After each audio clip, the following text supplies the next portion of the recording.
मात दरवाजा खोला आई गौ सो तेरो तेरो लाल मात दरवाजा खोला आई गौ सो तेरो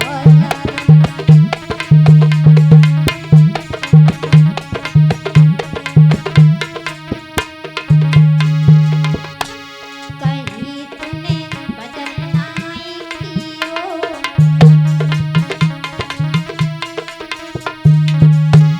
कहाँ से गोद में नाई लियो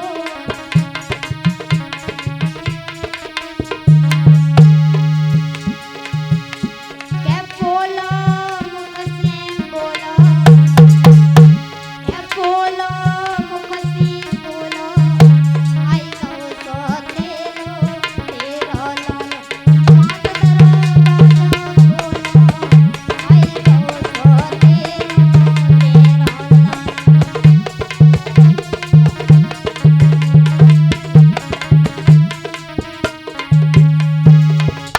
आज मेरे भक्तों, आज जैसे ही बेटा ध्रुव अपनी मां के पास पहुंचा है तो आज मैया सुनीति रो रो करके आज बेटा की याद में अंधी हो गई है।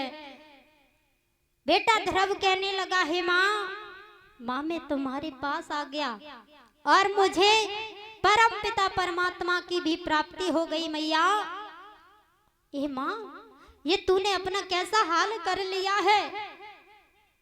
मैया सुनीति कहने लगी है बेटा मैं तेरी याद में रो रो करके अंधी हो गई हूं। तो आज बेटा ध्रुव ने आज उस प्रभु को याद किया है तो जो सुनीति की जैसी रोशनी थी वापस वैसी ही करती है। मैया सुनीति को आज दिखाई देने लगा है और जैसे ही दिखाई दिया तो बेटा ध्रुव को छाती से लगा लिया है। इस तरह से ध्रुव ने बचपन में 5 वर्ष की अवस्था में भगवान की तपस्या की है और भगवान ने ध्रुव के लिए दर्शन दिए हैं। बोलिए वृंदावन बिहारी लाल की, बोलिए ठाकुर जी महाराज की। माता बहना ऐसी लग रही होंगे आज सी रही है आज तो 3रा ही दिन है, अभी तो 4 दिन शेष बचे हैं।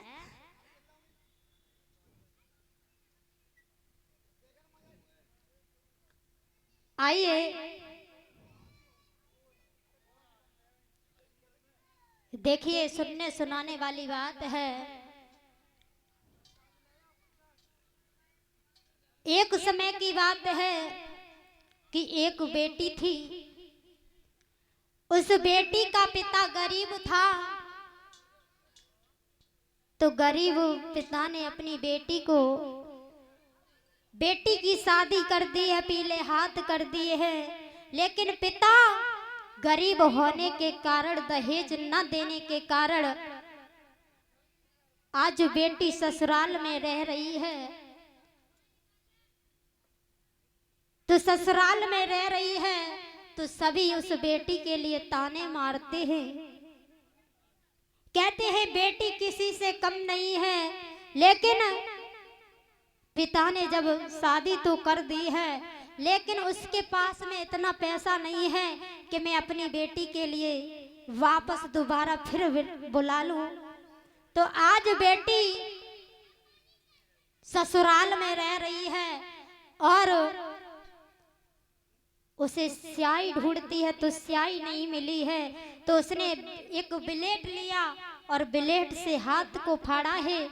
तो हाथ को फाड़ करके उस खून से एक चिट्ठिया लिख रही है अपने पिता के लिए कि हे पिताजी, तुमने मेरी शादी तो कर दी लेकिन मेरी लौट करके दोबारा खबर नहीं ली है। तो आज बेटी रो रही है, कह रही है कि हे पिताजी,